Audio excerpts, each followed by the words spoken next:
Welcome back to Sabbath School Boot Camp. My name is Matthew Lucy. I'm joined once again by Jim Merrills in the great state of somewhere up north. We are talking again about Abraham this week. We are having a lot of Abraham. And you think this is going to be a great week because Abraham has defeated Babylon in battle. He's been instrumental in that. Abraham and God made a covenant. Abraham tried his best to save Sodom. Isaac was born, the son of promise. He's at peace with his neighbors in the promised land, this land that his family has spent generations trying to get to. And so everything is looking up for Abraham, it seems, except he had to banish Ishmael. Kind of happened off camera in between episodes here. Like, how can you banish your son? That's another conversation for another day. But overall, things are looking up for Abraham. And I think we're about to see that God is about to upset this apple cart in a very dramatic way. But Jim, tell us what's ahead for us in this lesson this week. Well, you just hit a key thing here. We've got Abraham leaving the south, heading north to the promised land. I mean, that's like going from Illinois or Indiana up to Michigan. I just thought I'd throw that in there. Oh, all right. I have no comeback for that. Well, I mean, we do have the seminary up here. I mean, this is the Mount. Okay, so I'm not sure everyone in Michigan shares that opinion, Jim. Oh man. So hey, this week is interesting. I think we're just going to kind of jump, into it. But this week is just an array of information and stories. We have the sacrificing or near sacrificing of Isaac. We have the death of his mother Sarah. We have Abraham, who is remarried. Then we have Isaac and Rebecca, and they're married. So yeah, we'll just jump right into it. But we got a number of different stories going on here. Yes, we do. Yes, we do. So let's get right into it. We're going to head over to our other screen here where we have the lesson all set up.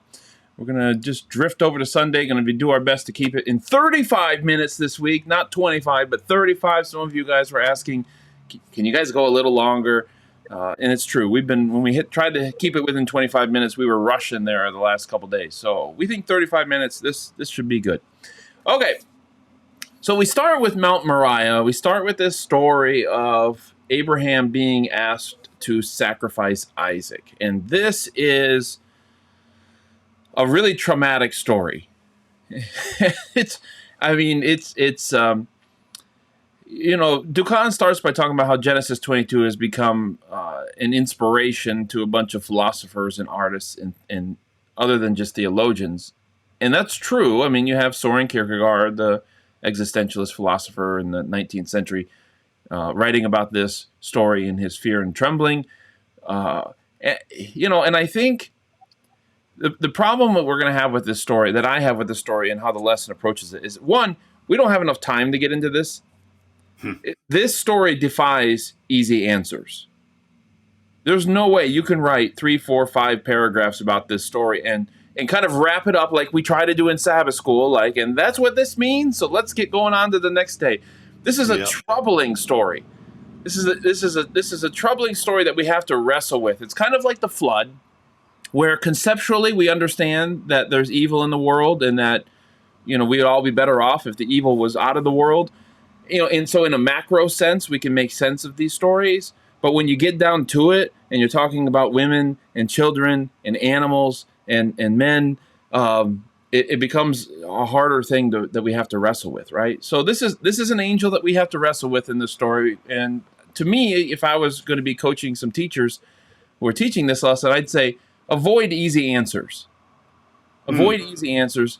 It's okay to problematize this story and prevent people from just throwing out pat answers, about these things. Like, they need to see the problem of this, the difficulty of this, in order to understand the meaning of this. That's what I would say.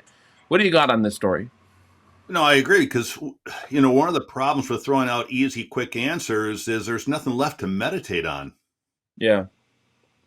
And in this, this story deserves a lot of meditation in many, many respects. I mean, verse 1, tested.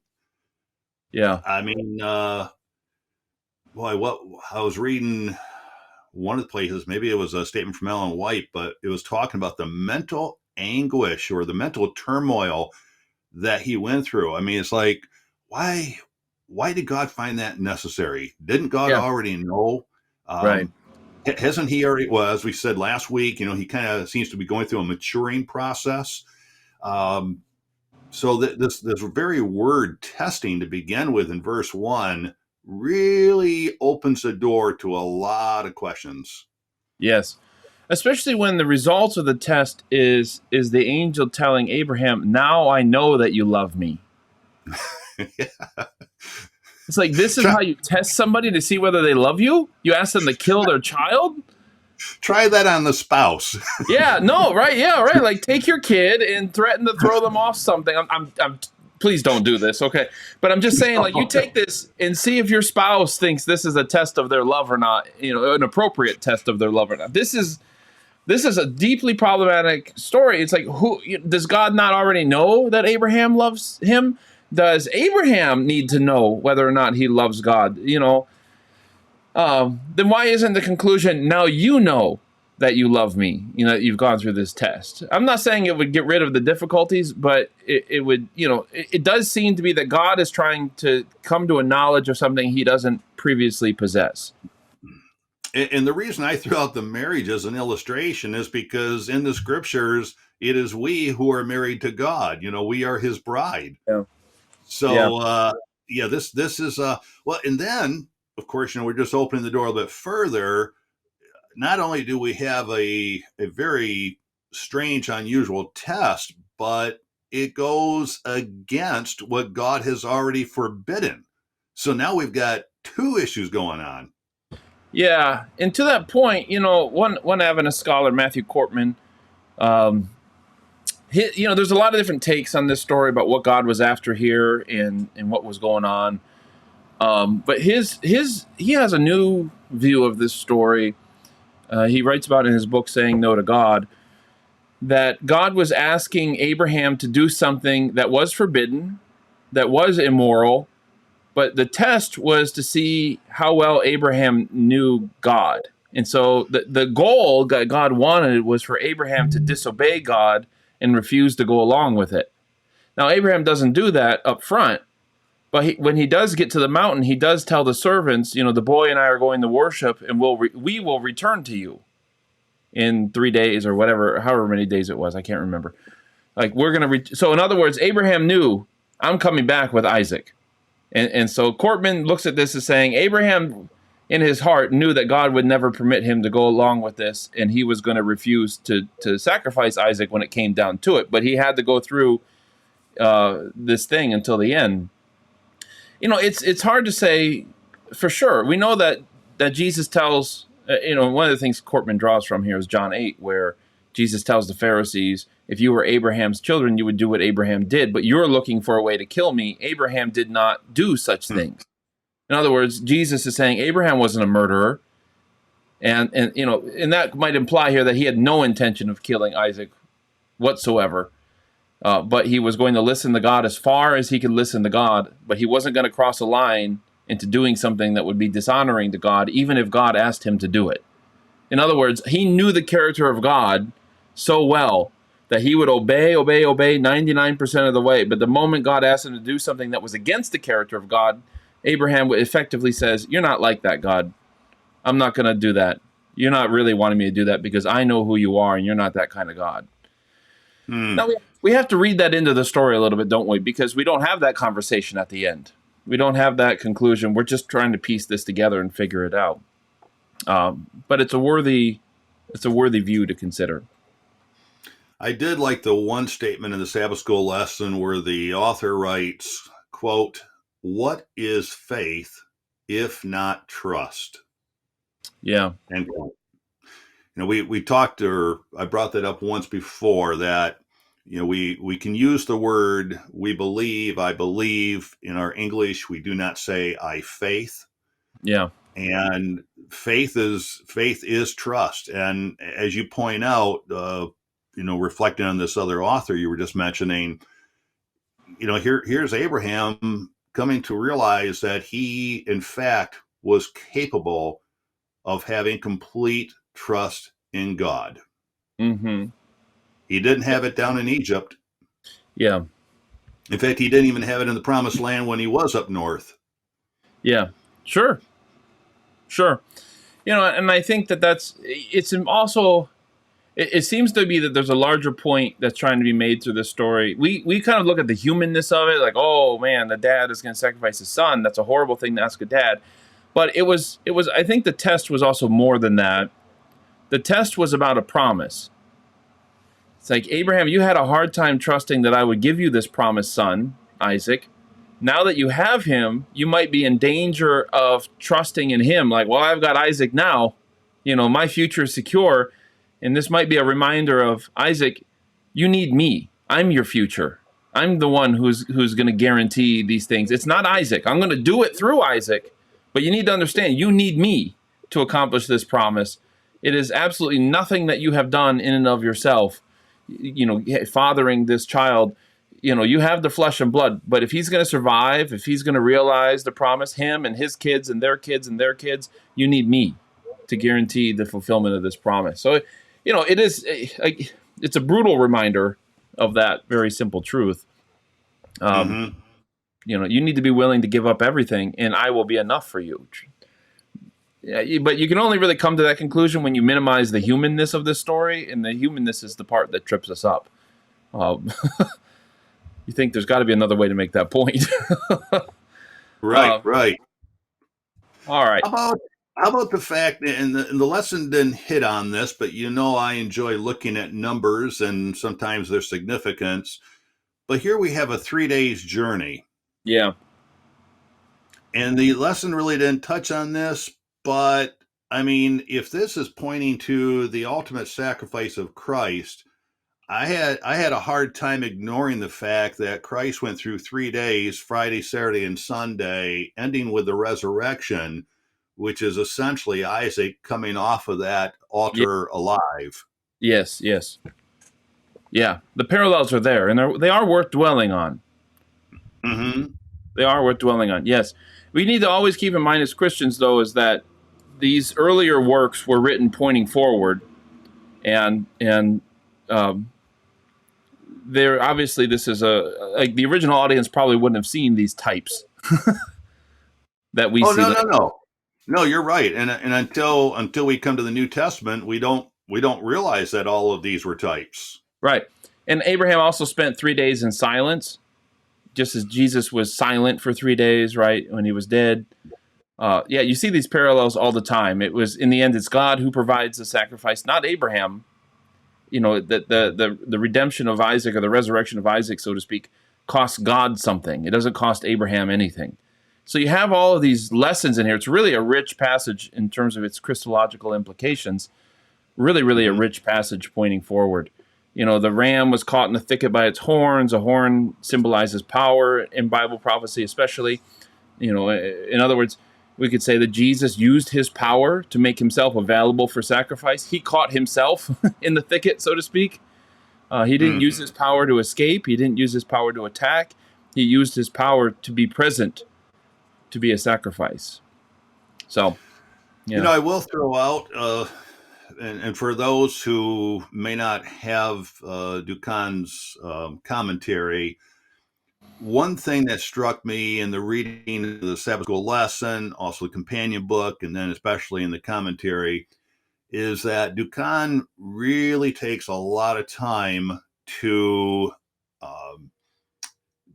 look at certain words and their significance. I mean, he's even going all the way back to when Abraham was first called by God and told to go and to leave the land of Ur. And that was one thing I mean, it was thick. It was thick to follow Ducan's commentary this week, but he brought out a couple key words such as go and here I am. And so we find, for example, the going, Abraham has been moving, he's been traveling. Then you have the father and the son who together are to go now. You have Abraham who has been saying to God, here I am. Now you have the son, here I am. So, for those who really want to get into a much richer, deeper study of this lesson, again, I turn the listeners over to Ducan's commentary. Yeah, yeah, it's good.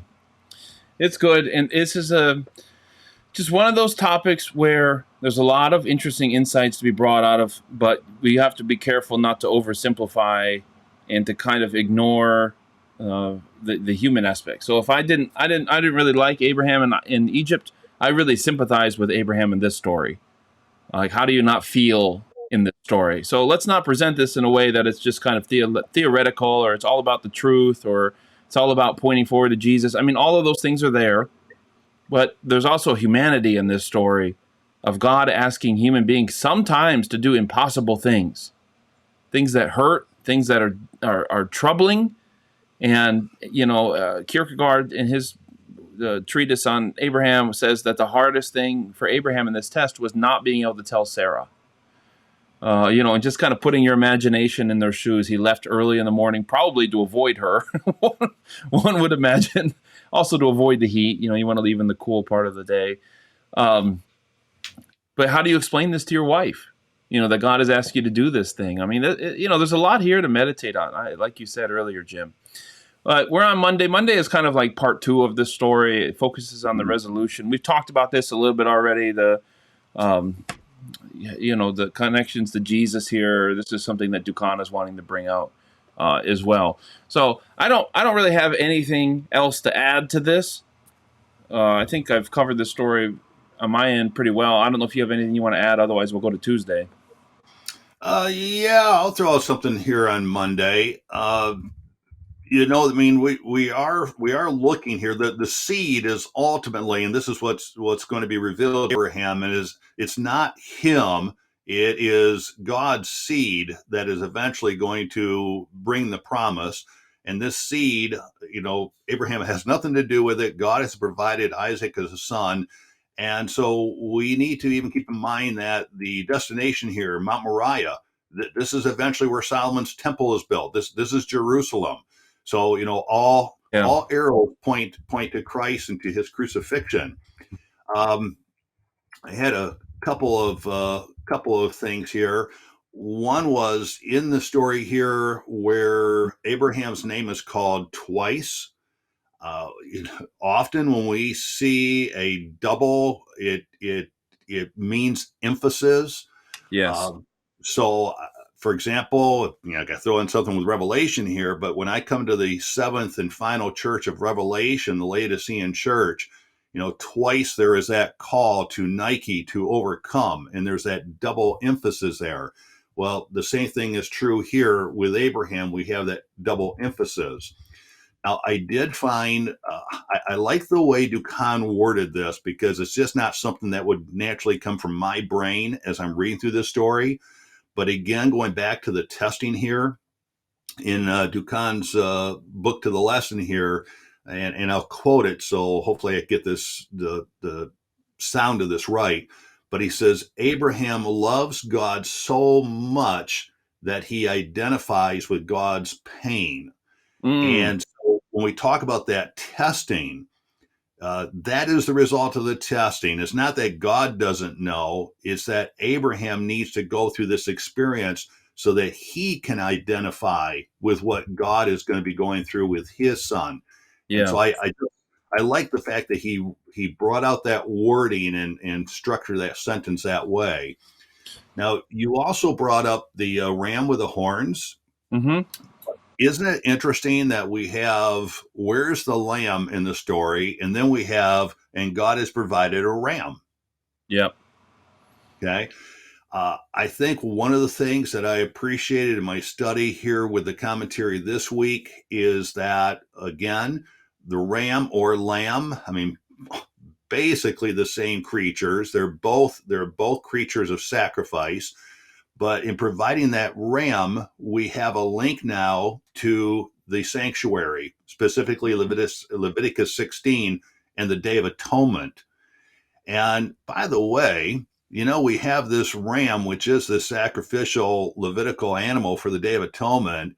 I wonder if people think about that too often when they come to Revelation 13 and read about the lamb that comes up, the lamb like beast, Mm, because that lamb like beast has two horns. yes. But Yeah. I rarely hear anybody talk about the fact that that lamb, or perhaps better, ram with two horns, has a spiritual and sacrificial significance there in Mm, Revelation 13. never fails, man. We're going to get to it doesn't matter what book of the Bible we're studying. We're going to get to Revelation. We're going to get there. All right, I'm ready for Tuesday. All right. No, I really appreciate your insights here, drawing us all the way back to the last book of the Bible. And, it's a good reminder that God will always provide a way out. And, as you were talking about this Abraham understanding God's own heart, feeling God's pain, it made me think that there's kind of a deeper level of spirituality where the privilege of knowing God's heart is always going to involve knowing God's pain. Like, God is letting Abraham into his world in this story just a little bit, but in as much as Abraham can possibly handle. He's saying, you love me, you know me, step into my world a little bit, see what I see. And isn't that what we do when we trust somebody? We let them in. We open up to them. We let them, we kind of let down our guard a little bit and say, here's what I'm wrestling with. Here's what's hurting me, because we trust them that they're not going to hurt us if we tell them this information. And, this is what God is doing in God's own way. He's letting Abraham in to feel his pain, to see what he sees. And I think so. This is a really good point you bring up. It's not just about Abraham's pain, the humanity side of this. It's also about God's pain. It's also about what God is going through in this story. And I think it's reasonable for us to also look at this from the perspective of God's people in the final days. I was struck by Ellen White's wording in Patriarchs and Prophets, where she's talking about the story and she refers to the dark days of that fearful trial. And as I'm reading that sentence, I'm thinking, wow, that sounds like something that we would be reading about the end of time in the book of Revelation. Yeah. And I know Pauline, Dr. John Pauline, has made the comment before that when we look at Revelation 13 and the last days, that things will not be as they appear. And boy, is that true for Abraham. It's like, Yeah. God, what are you saying? I mean, this doesn't make sense. Right. So anyways, on to Tuesday. All right, on the Tuesday, here we go. The death of Sarah. Poor Sarah. She dies at 127 years old. So I want to amend my comment on a few videos ago when she went down to Egypt. She got into Pharaoh's harem at 65. Turns out she was only middle-aged. That's right, buddy. At 65, middle-aged. She was barely having a midlife crisis at that point. Yeah. She had an Egyptian phase. It's like our goth phase. So if Isaac was born when Sarah was 90, then that means he would be about 37 when she died. Right? So that's about kind of how old people are. I like knowing the ages of people so I can kind of understand where they may be at in life, although it's hard to relate, because if 65 is middle-aged, that's a number that means something totally different to those of us today. So we have to kind of understand what it might have meant for them. She was still considered old and beyond childbearing years when she was 90, probably long past childbearing years. So I don't know if the human body was, obviously she could have children a little bit later than we can, but not a whole lot later, So we'll see.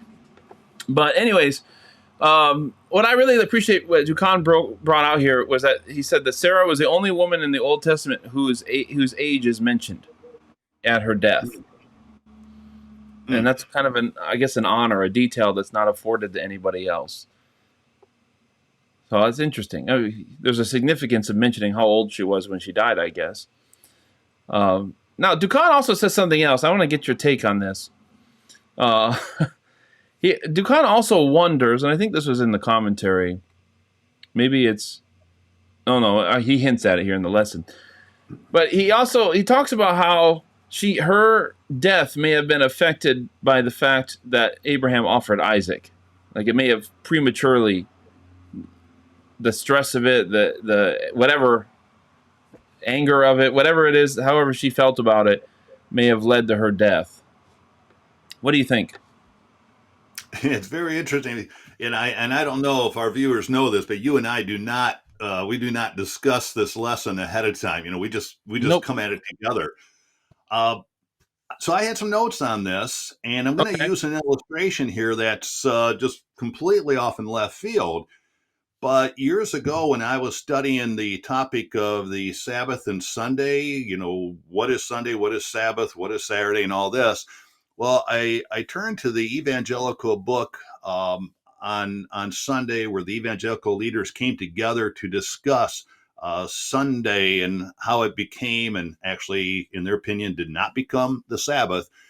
But one of the things I noted in the book was in their transition away from the Sabbath, they were often using words like, well, this may have happened, and we think that this, and it's possible that this. And by Yeah. the time I got done reading, it was like that sounded so weak.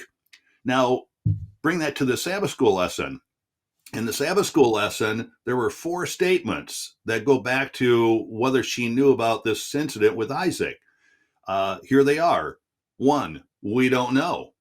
Two, it might have affected. Three, we can only infer. Four, there's her silence. Five, this could show. So by the time I got done reading through that page and read all five of those possibly maybes, I just thought this is one of those things where you can throw it out there, Dr. Dukan, but as you're also saying, we don't know. Bottom Yeah. line, we don't know. So there it is. Yeah. Yeah. I don't think there's enough evidence to say that she was affected by this story or not. I mean, the whole story of Abraham and Sarah is very episodic. It's hard to say whether one story, deeply influenced another. They seem to kind of go back and forth. Like Sarah does something, Abraham does something, Sarah does something. Sarah laughs, then Abraham laughs. So we have this. We know that they're very closely knit. Of course, they're siblings, but they seem to kind of both laugh. They see, and doubt God. They seem to both connive to create the promises of God. So they're just very similar people. And it's hard to. One could imagine Sarah reacting very strongly to this. I mean, she had to find out at some point. Uh, it's hard to believe Abraham could keep this from her and Isaac could keep this from her. But I think the thing that Dukan overlooks is that if Isaac was relatively young, let's say a teenager, this would have been 2 decades or so before her death.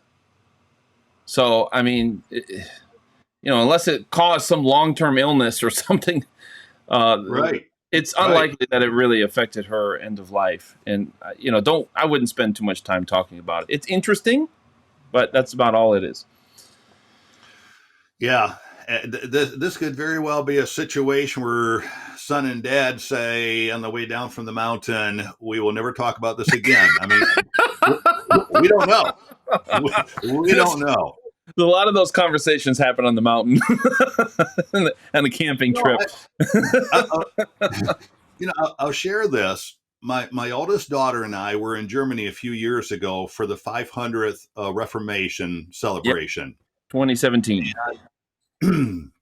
Yes, it was 500 years since the big day with the pinning on the door. Well, at one point we were driving down the Autobahn, and I'm sure the Autobahn for the most part doesn't have any expressed Yeah, or strict limits on speed. Well, we came across a situation in the passenger, let's see, that'd be the to pass lane, the far left lane. And I'll tell you, we came so close to death.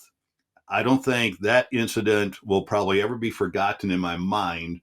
And just the mere fact that I had my daughter riding with me, and in just it hit me so hard that I could have taken her life just on that moment. And I think to yeah, myself here with Abraham, I mean, Abraham has, there's probably a better word here, and I won't use it, but he has been through the most grueling experience mentally. I could see Abraham never wanting to bring this up again. Did wait? Is this the first time Vicky is hearing about this story? Are you disclosing it now? Are you breaking the code and disclosing it here? I think she knows. Well, thank you guys for tuning into our last episode of Sabbath School Boot Camp. At least Right. with Jim. We're looking for a new co-host to take on this program. Funeral services for Right. Jim Merrills will be conducted in Ohio in a week. Oh my. Oh my. Well, it was nice knowing you, sir.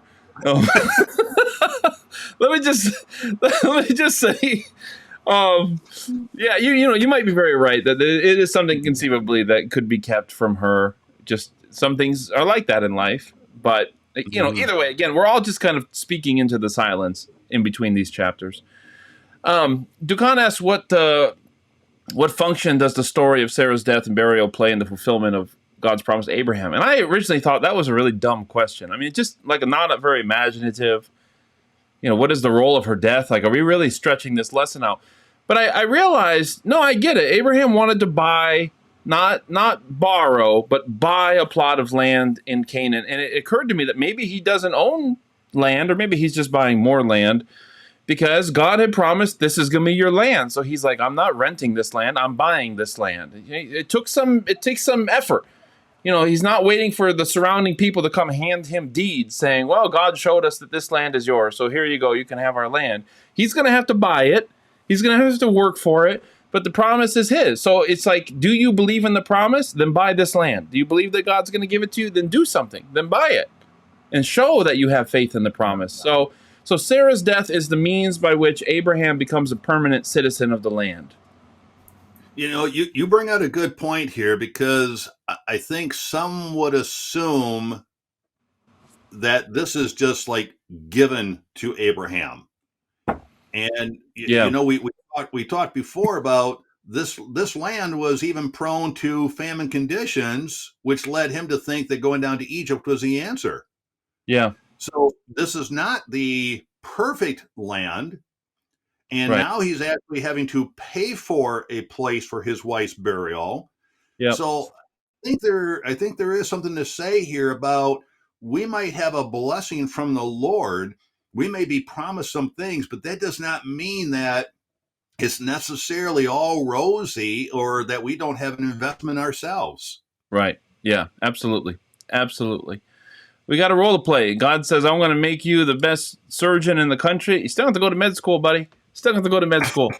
All right. Right. We're talking about a wife for Isaac. It's a classic Christian story that we like to tell single people. Go wait by a well, and God will bring you your Rebecca.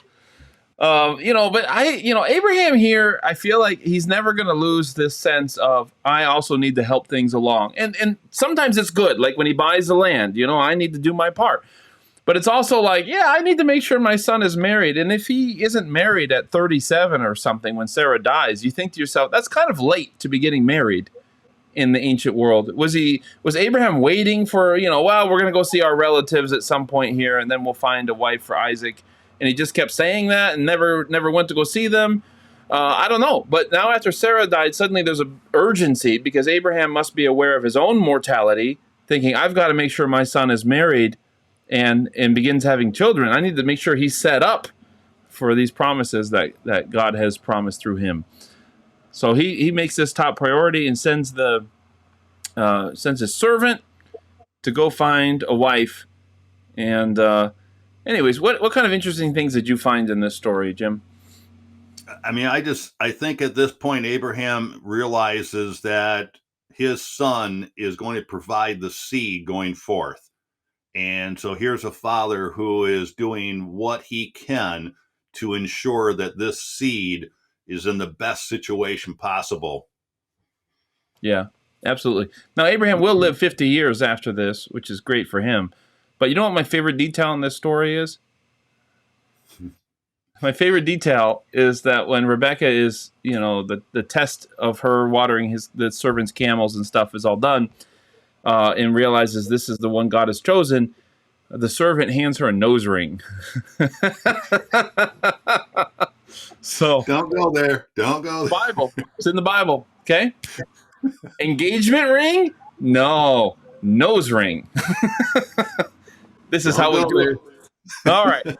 All right. Sorry. I forgot in Michigan, the censors won't even let you talk about jewelry. All right. Don't go there. Don't go there.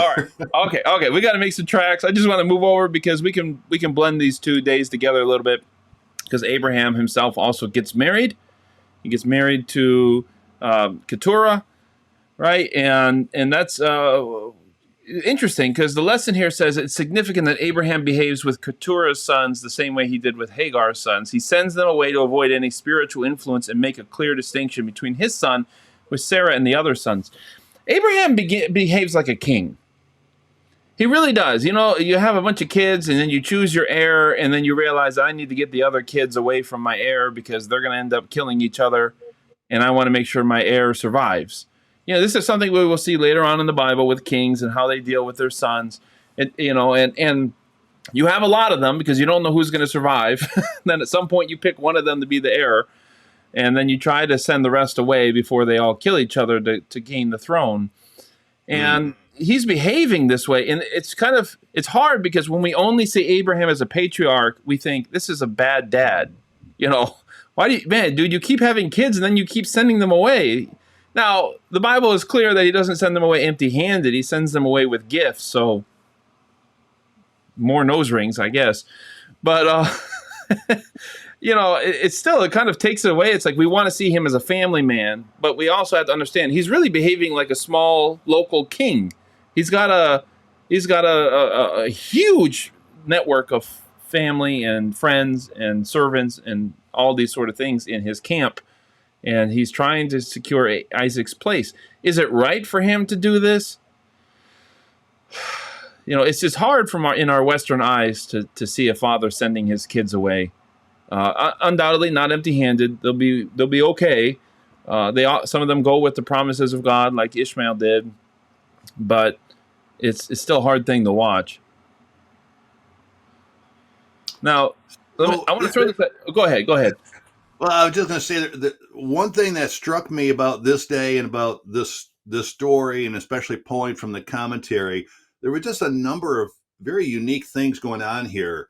One that Dukan points out that it's very possible that Keturah could have in fact been Hagar. Yeah. Okay.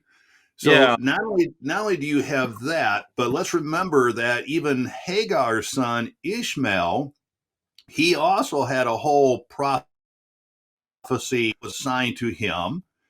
And something that Dukan really brought out interestingly in the commentary are the parallels between Isaac and Ishmael. Both sons are almost dead, one through sacrifice, one through no food famine situation. Yeah. Both of them have the Lord intervening for that young man. But then, he goes on to say, okay, so with Keturah, who could have been Hagar, that he has 6 more sons. Well, that would be actually a total of 7 sons then with Hagar, which I thought, well, that's interesting. And then throwing out one more number here, that Ishmael also had 12 tribes below him. So there was just a whole lot here that you just doesn't meet the eye reading through the scriptures real quickly. Yeah, it's Abraham has a really interesting view of things, because he says, you must not acquire a wife for my son from the daughters of the Canaanites. Yet Abraham married an Egyptian, like in Hagar. Now, I feel like there's a Christian romance novelist out there who really wants to write this story of Hagar returning after Sarah's gone, because it neatly brings that together.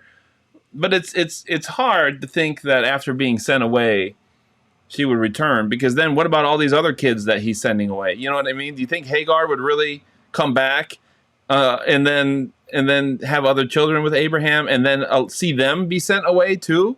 Like that's a hard thing. Yeah, and help me recall here. He's saying not to marry a Canaanite woman. Didn't Abraham just give tithe to a Canaanite priest of God? Yeah, sure. Yeah. The more the more you dig in this story, the more mind-boggling it is. It really is. It really is. So I tend to think Keturah is a different woman. Not tend to. I'm fairly certain it is. I feel like if Hagar was coming back, they would just say Hagar because we already know her. Why invent a new name for her? It doesn't quite make any sense. I don't think Hagar would let her other kids be sent away, like Ishmael was. Excuse me. But it also says here that he had concubines. Well, there's yeah, another issue. yeah.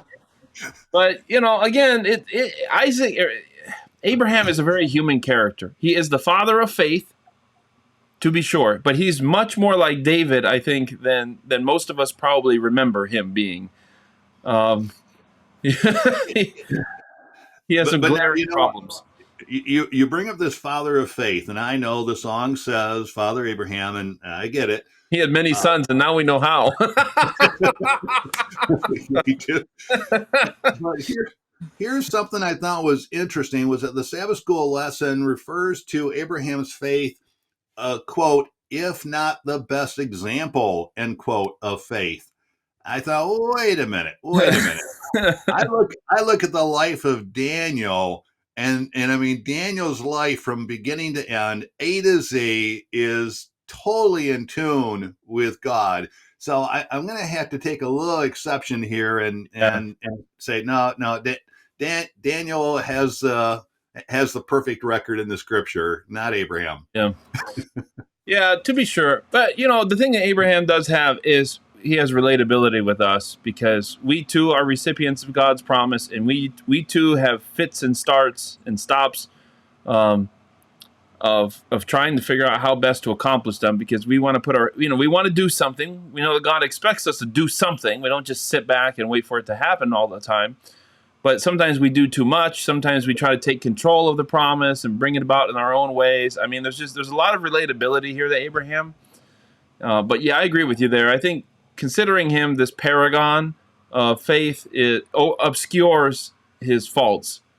And those faults are important. Granted, Daniel was a eunuch. He didn't have a wife. He didn't have a son. So, I mean, Abraham's got all that going for him. Oh, yeah, that he does. When you can take concubines and several wives.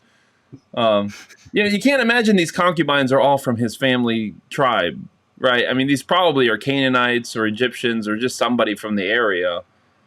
But, my dad, when he taught me how to drive, said, watch me and then do it the way I tell you to do it, not the way you saw me do it.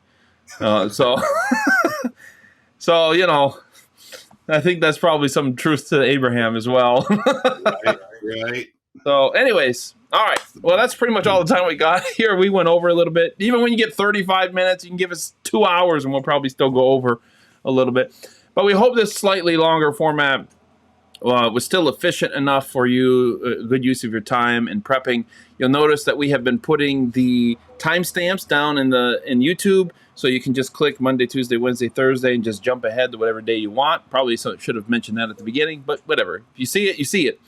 But anyways, as always, Sabbath School Boot Camp is for teachers and for front row type students who want to get the most out of their class. That's why we do what we do. We just want to jumpstart some things for you. We're not here to give you all the answers so you can just write down what we said. We're here to get the juices flowing in your brain so you can ask better questions and provide some great insights that stir discussion and lead to growth in your Sabbath School classes. So that's what we're all about. So we're signing off now.